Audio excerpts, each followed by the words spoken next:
Now let's look into asterisk. So for we have seen that for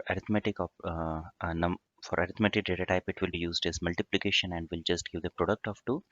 Same operator can be used in strings also, and here it will allow to repeat the strings as many times as the number multiplied with. So in our case, say we have this string which is variable string. Okay, if we print it, it says hello. Now if we just say multiply it with 3, then this string will get repeated 3 times. Same thing is applicable for list and tuple as well. So if you want, you can just say var list, which is 1 2 3 and 2 3, and then if you multiply that with 2, it will just get repeated twice, right?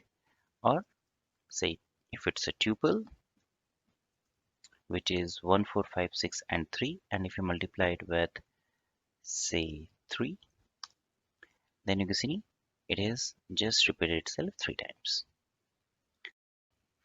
Please note that asterisk operand is not supported by dictionary or set. If you try to use it, then it will throw an error. So say we have this variable dictionary, and it has this a, b, and c key value pair. If we were supposed to say multiply this uh, with 2, just like we did for others, it will throw an error, right? Because it says unsupported operand. And it makes sense because dictionary and set, they don't have a indexed value, and dictionary does not provide repetition of keys. So if you just try to add the same sequence of key value pairs, it doesn't make sense.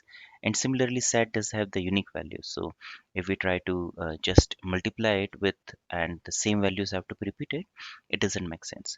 So for both variable dictionary and variable set, this will lead to an error. Okay, as we can see here,